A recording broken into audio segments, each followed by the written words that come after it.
Hi, Steve. Hey, Dawn. Nice to see you. Good to see you too. Fun to be with you today.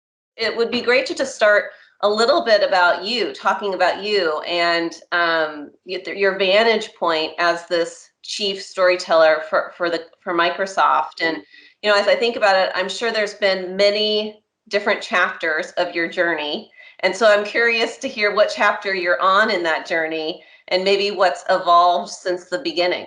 I always feel like I'm duty bound to start with a story because that's my job title. Well, that's true. There's a lot of pressure around that. Yes, but the reason I got this job title is because of we. And I was due to go to CES as a spokesperson for the company, which I'd never done before. And it was my first sort of rodeo of being like a spokesperson, and I was, blogging at the time for the company. And the team, my team at We had said, well, we need to introduce you to some of the press. What should we tell them your job title is? And I was like, just tell them I'm Steve Clayton, blogger. And they're like, oh my God, Steve, everybody's a blogger. And I said, well, I don't know. And they said, well, why don't we call you the Chief Storyteller? And I'm like, that is a great idea. And then it stuck. So people say, how did you get that job title? And it was because of you folks, and it stuck. That's fantastic. But yeah, I mean, my current role, where I'm at now, I've been sort of doing this chief storyteller thing for 10 years. I moved from the UK to our headquarters in Seattle. And, originally started out as what we call an IC, an individual contributor, just being this blogger and spokesperson of the company. And then, that has grown over the last 10 years into helping to lead a team of about 45 people who do storytelling for the company, inside of the company and outside of the company. Of course, we still tell stories through the media and partner deeply with you and, with media companies to tell our story. But I guess the biggest shift is just this being able to tell the stories directly and the transparency that requires.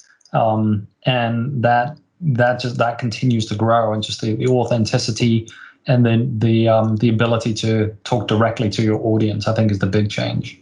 Yeah, and I think about you and how you've inspired storytelling across the company. And so do you think about storytelling as almost like creativity, like everyone has a great storyteller ability inside, but you just have to pull it out? And how do you kind of get people to get in touch with that side of themselves?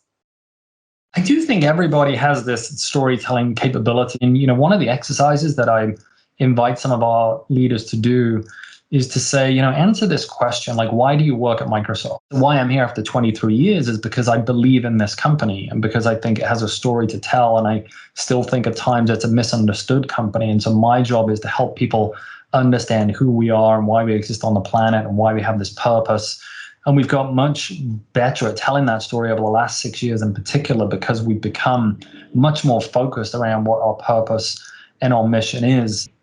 I love that, because I think that, especially in the moment that we're in, the ability to be centered in your purpose and being on the planet is such a powerful place to be, that can really open up and bring clarity to how you show up in the world. I'm sure you've experienced some hard parts to that journey. I mean, what's been the most difficult part of kind of moving on this cultural and purpose-led journey for Microsoft?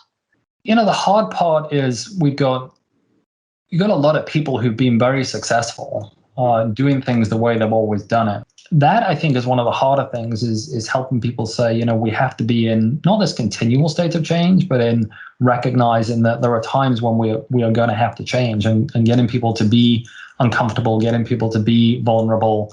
And then as we share our story, like any story, like any family story, right? There are good parts of the story and there are bad parts. Right. And being comfortable with, if you're going to be authentic, then you have to be prepared to accept some of the bad parts, but hopefully get people to see a lot more of the good parts that they haven't seen. It's so true. It's being able to be okay with your full story versus just the parts that you want everybody to know. Yeah, it comes down to authenticity, right? It's like any relationship is just, we all know when we have a superficial relationship or when we have an authentic relationship. And that's the same in the stories that we tell about the company, is how do we get people comfortable with telling the authentic story?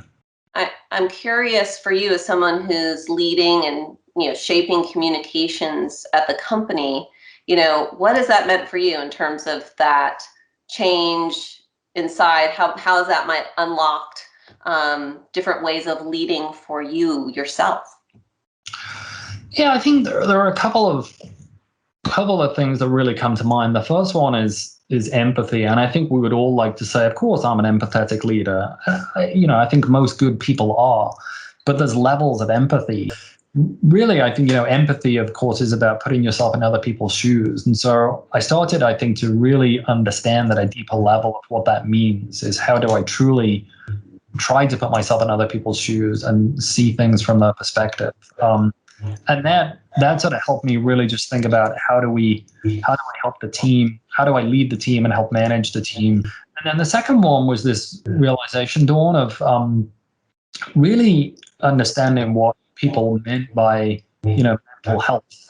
And I think, to be totally honest, I think up until a year ago, I thought about mental health as being clinical conditions that are like depression or whatever it may be.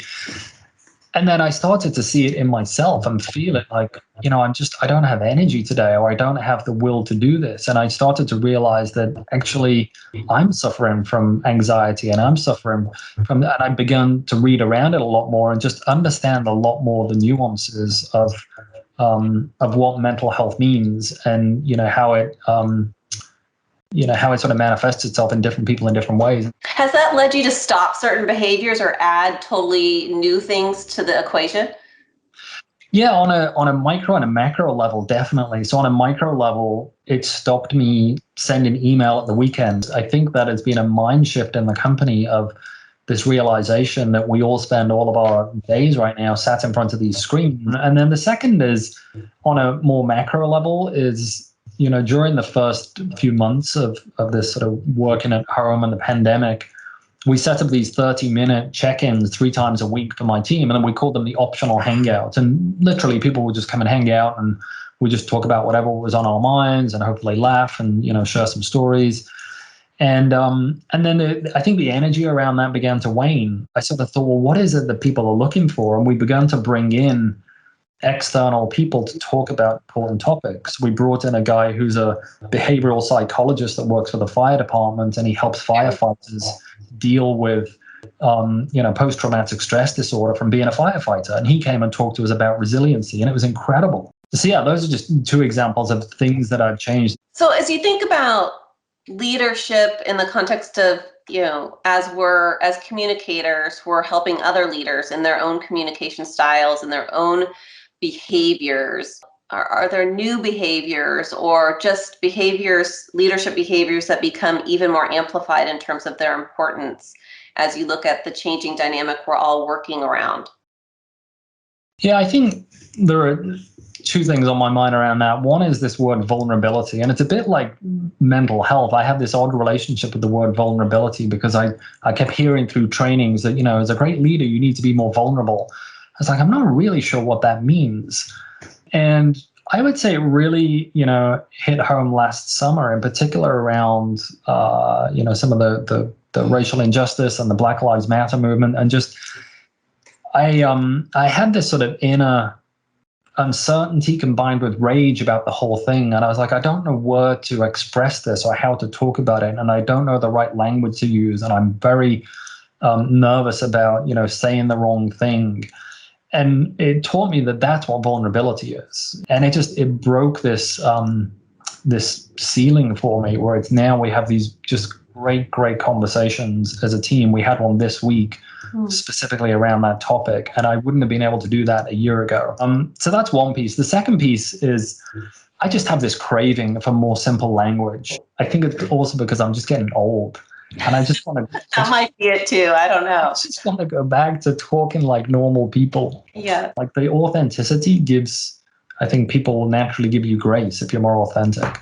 What's your view on how business leaders from their platforms, from their place of power, can help heal and unite? I think I'm biased on it, Dawn, but I do think for leaders, the message I would give them is, use the language of stories, right? That we're all experiencing these things together, whether it's the pandemic or whether it's injustice and inequality, or whether it's the effects of climate change, all of these big topics, right? They're important topics as leaders to be able to have a point of view on. You think about the best speeches you see, right? And they often are, people who fall back on, or they start with a story. Let me tell you a story about where I grew up, what my experience was. Let me tell you a story about a customer we're working with to do these incredible things. And so since we are all inherently storytellers, we just sometimes need to pull it out of people.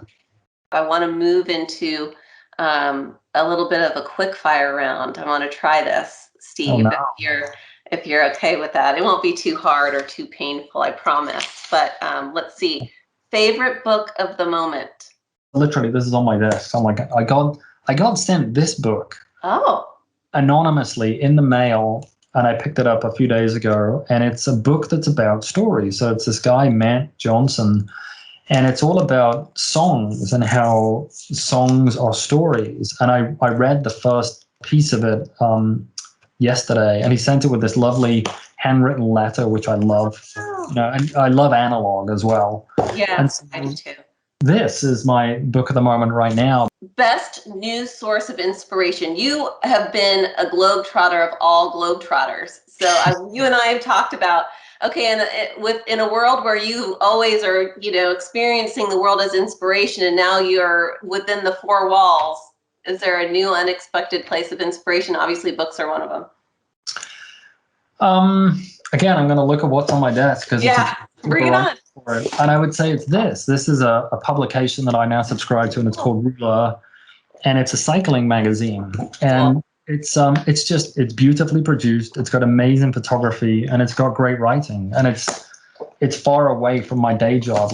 So it just gives me a different world to immerse myself in storytelling. Love it. Best new COVID habit. Best new COVID habit is riding my bike by a long way. I've just really, really enjoyed getting on my bike. One word to sum up 2020? Exhausting. And one word for 2021? Optimism.